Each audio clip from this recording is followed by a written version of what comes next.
Welcome to Teacher Tales, where we dive into real life stories and unforgettable moments from classrooms everywhere. I'm Glenn Bryant, and each week I'll bring you heartwarming, hilarious, and sometimes downright unbelievable tales from teachers who've seen it all. Let's jump in. Welcome to Teacher Tales. I'm here today with Todd Tipler. Todd is I've known him for a long time. I don't remember if I actually had you in class or if you were just at the school when I was teaching there. But Todd's a case study in persistence, and very, very proud of where he is in his career, and very proud to be able to talk to him tonight. Just what a fascinating story to tell about perseverance and sticking with it and knowing what you want to do and then finding a way to make it happen. So, Todd, thank you for joining us. Tell us a little bit about yourself, your journey into education, how you decided upon becoming a teacher, and maybe some people that helped you along the way. I graduated from West Morgan in 2001. I started out as a special ed major, and I tutored math on the side. And Mr. Bryant did not teach me, but I think I was about 80% of his substitute when he was out of school. I took care of his classes, and I actually taught, and the kids thought it was and that study was hall. and that was actually a lot more than what because I was in my military years, and Yeah. so I was pretty active deployment 2001, 2002, 2003, and through that range, and then all the way up 2005. Um, I bet I spent a semester or more, Yeah. a couple of days at a time, out of school. Yes. So anyway, I graduated from West Morgan, and I thought I'd step away from it, and I got dragged back in, and through school I was subbing on the side, and I never thought I'd be a teacher, but just going back, I love sports, love trying to uh, grow students' knowledge of math. But today, I'm going to go ahead and tell you, I'm not going to try to edit these dogs out, okay, but the dogs are. It must be a full moon or something because the dogs are super hyper this evening. okay, So if you look over here and there's a dog in my lap, we're just going to roll with it. okay. Uh, so basically, I graduated at Calhoun. I had like 2 days off after I graduated high school. Went to Calhoun, and then I jumped into Athens, and I got my master's degree at West Alabama Online, and that was rough doing math online, but Yeah, basically it I was. bet. So it's you know So, who were some of the people that were motivational to you? That if you had to give a shout out to people who gave you a handout or hand up along the way, who are some yeah. of those folks? Probably math. Coach Bryant, he kind of helped me along the way. I didn't really like geometry, but his class was geometry, so I stuck with it. Uh, Keith Harris, he helped me along the way. There were several. Everybody teaches different, but everybody had you know, had a purpose of it. So I know Coach Bryant, he did a lot of projects in his class. I do some in mine. I do old school. The new math, I'm still trying to learn it, but I don't think it works. But you know, I'm still old uh, school, and it's working. So as long as you grasp the kid's mind, it don't matter how you do it, as long as excel with it. So well, I have a typically ask a series of 8 questions or so, and then we'll do story time at the end. And if these dogs will leave me alone, the most memorable moment a student made you laugh, and how did that moment impact your teaching? well, at the time, kids never made me laugh. I wanted to, but being a teacher, you got to be serious in the classroom, and years after I graduate, they come back to me. Then I start laughing because they laugh with me now and not against me. So. Uh, Basically, I just learned that you got to be serious, but you got to joke around some in the classroom. That way, they don't think that they really you really hate them in the classroom. You got to make them have part of the classroom as well. So So you can't think of a specific time when a student made you laugh, and you just couldn't help but notice that, hey, I'm laughing. I probably shouldn't be, but it's funny. yeah, well, I guess one time I was down at Fruitdale High School, and it was my first job away from home, and I'm a big time on quizzes. I do time quizzes, and uh, one day they came back and I said, "You can start the quiz," and I said, "I can't find my timer." And I said, "Let's just not do time quiz today." Well, 20 minutes after it's supposed to go off, it goes off in my classroom. It's in a kid's, and I said, "Excuse me." I started laughing. I said, "Where's it at?" They wouldn't show me where it was to the end of the day, but I just learned that hey, they thought the time quiz was important too, and we went along with their timer, and it was in their pocket. Yeah, they set the time that day. Yeah. Talking about the kids and the time test and the time assignments and stealing your timer and that kind of thing. So I had a group of kids that took the guts out of those greeting cards Uh-huh. that make a noise, and every time I'd pull my desk open, the sound would start singing "Happy Birthday." When you close the desk, of course, it would go away. So that anyway, that's just one of those things that kids Yeah. do. If you could give your younger teacher self one piece of advice, what would it be, and why would you give yourself that piece of advice? Let's see, how long you been? You 10 years or so now, right? Or 12 years? Uh, I have 13 years now, but I'm at Giles County, Tennessee now, and I got this is my second year there, so I got a So you got 14 to so you've been teaching a total of 14 14 years. years. Yes, sir. In 14 years' time, you've learned a thing or two.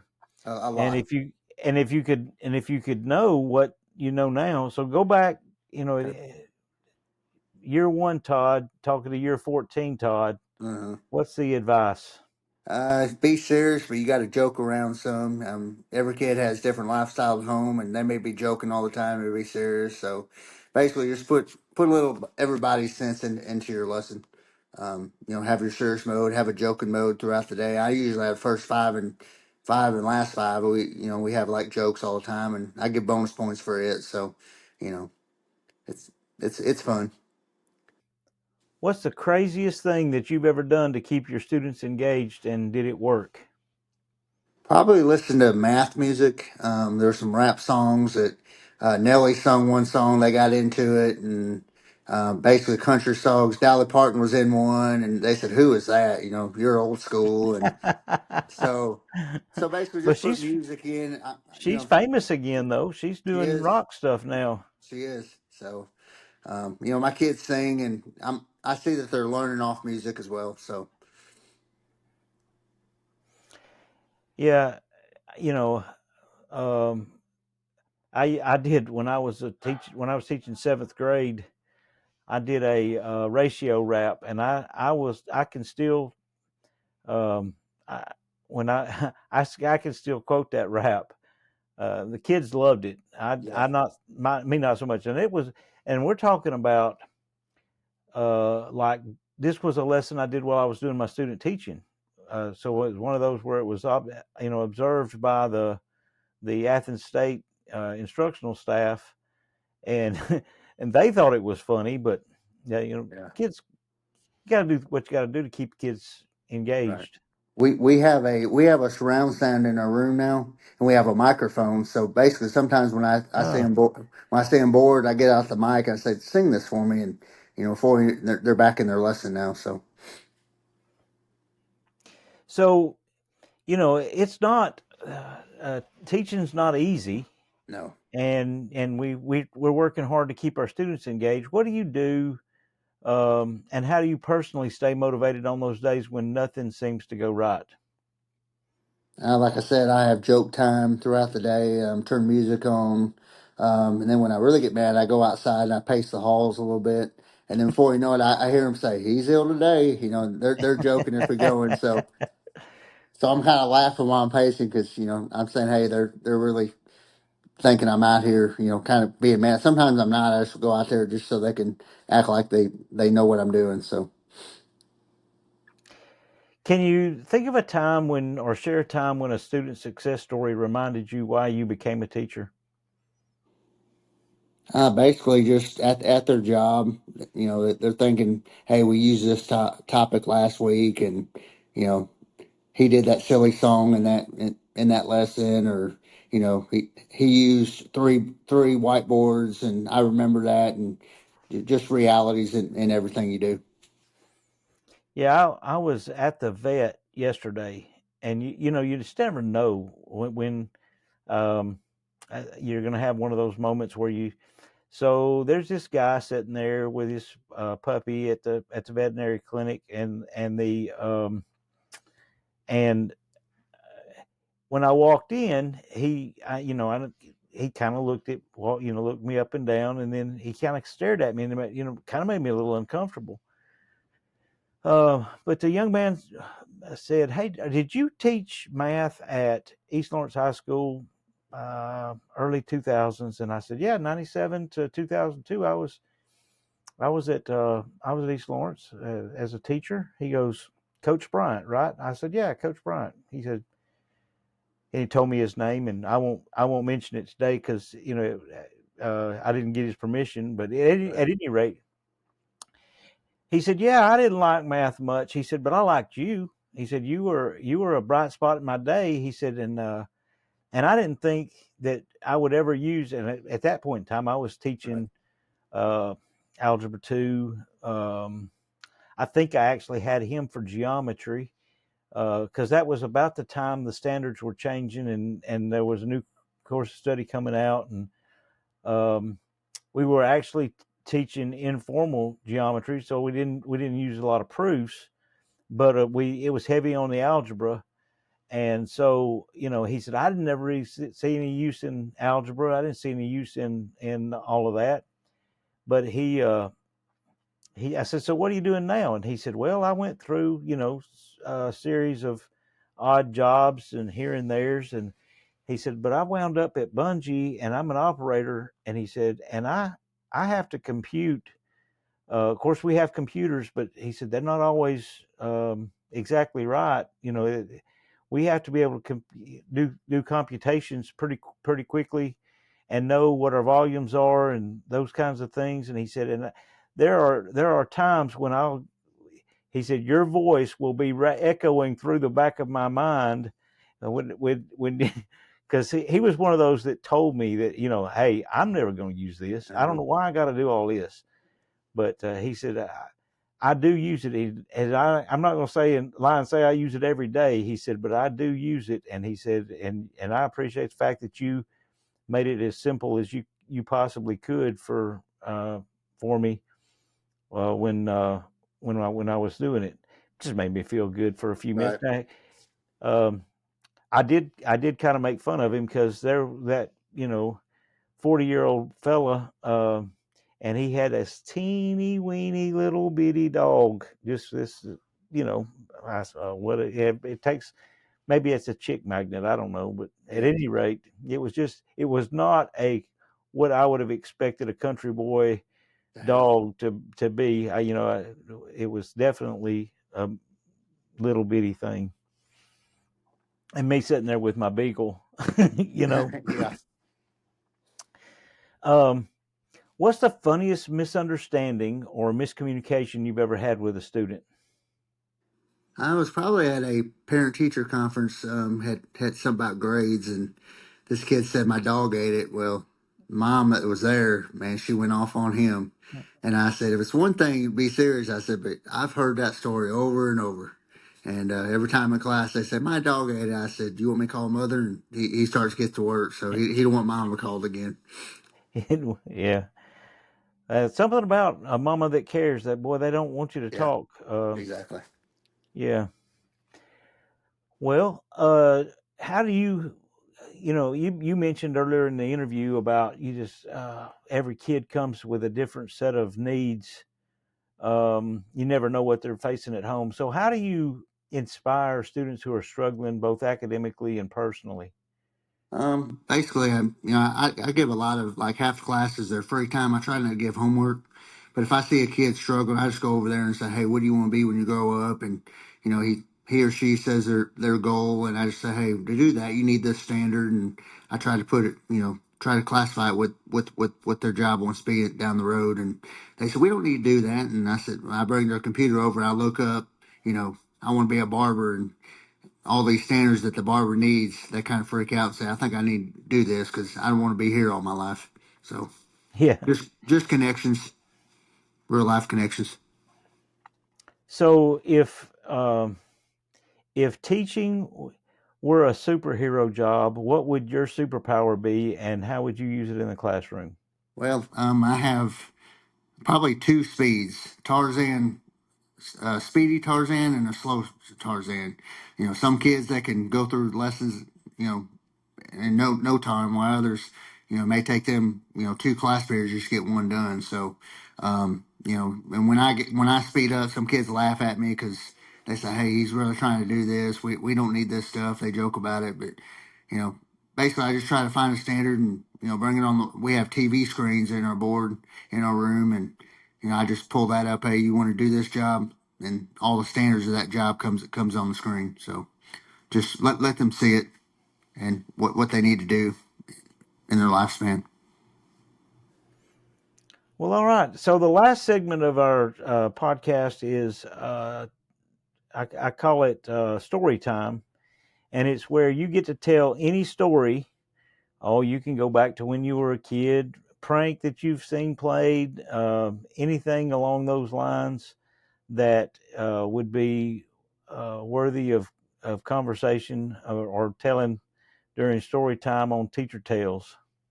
Okay. I think it'd be back in my Fruitdale days, my first full time teaching job, and I went down there, and the timer was one of the stories. The kids, they said, "Are we not taking this quiz?" I said, "Guys, I don't have my timer, so we can't take it today." And they said, "We need to take this. This quiz is really important." I said, "Okay." I said, "No time then. In a matter of 20 minutes, the timer goes off." And everybody's laughing and seriously turning in that quiz. And then the next day, the kids don't come to my room after lunch because I have lunch. Their first 15 minutes. Nobody comes in my room, so they're out there. Seeing if I run after them or whatever. And I know your story about running after kids, and Yeah, not doing it no, anymore. no, I said I ain't doing it. So the principal said, "You going after him?" I said, "No, I'm not." I said, I'll call them. I'll count them all absent, and I counted them absent. And finally, 30 minutes later, they came in and they all laugh and say, we did a prank on you. And that year, I went to graduation, and they brought up the timer incident and the not coming to class incident. So they had their fun, and they proved a point that they are listening. Maybe not the way I want them to listen, but they are listening. Oh yeah, they're paying attention.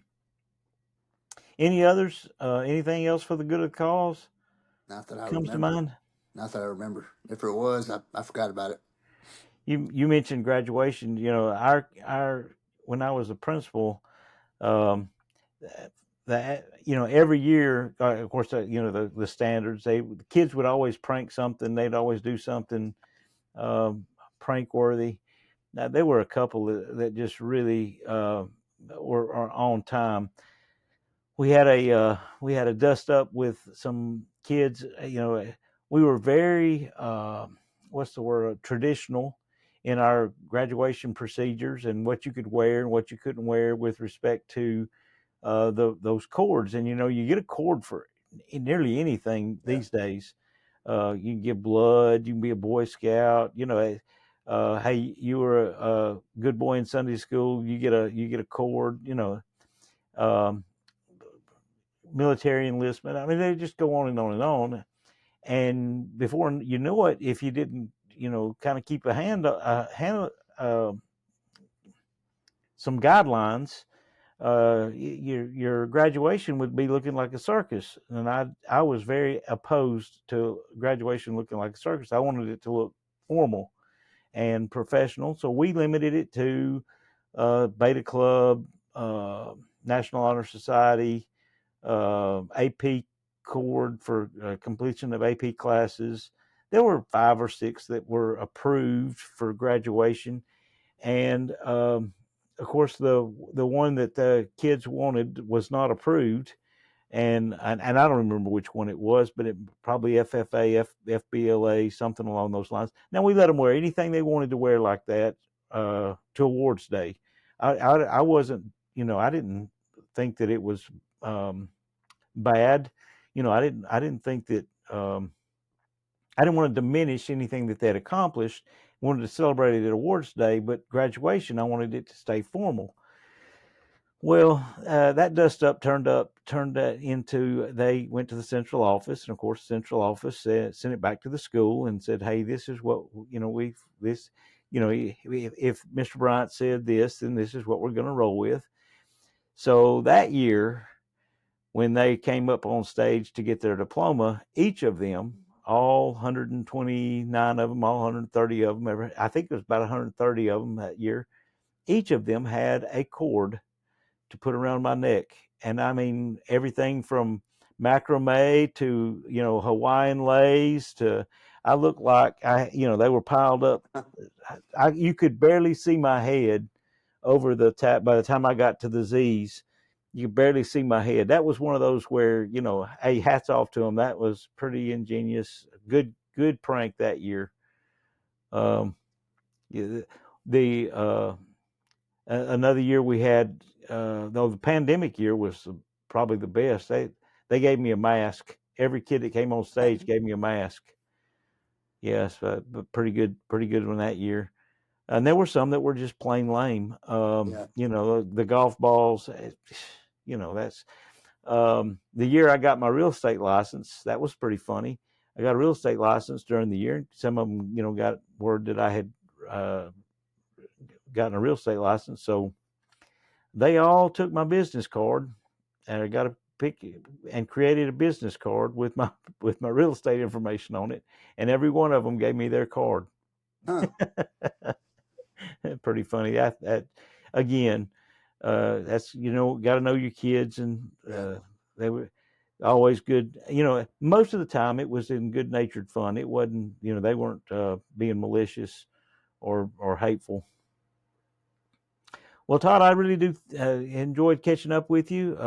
Thank you for sharing your experiences. And if you know of somebody else like Todd that is an impactful teacher that would make a good interview for our show, do not hesitate to drop me a line and either in the comments or go to the website, teachertalespodcast.com, and there's a recommendation form there. Recommend that teacher, and then I'll take care of everything else. I'll contact them and try to get them scheduled to be a guest on our show. Thanks for tuning in to this episode of Teacher Tales. If you were inspired, motivated, or just had a good laugh, be sure to subscribe and share this podcast with your friends. And if you know a good teacher who has a story to tell, I'd love to hear from them.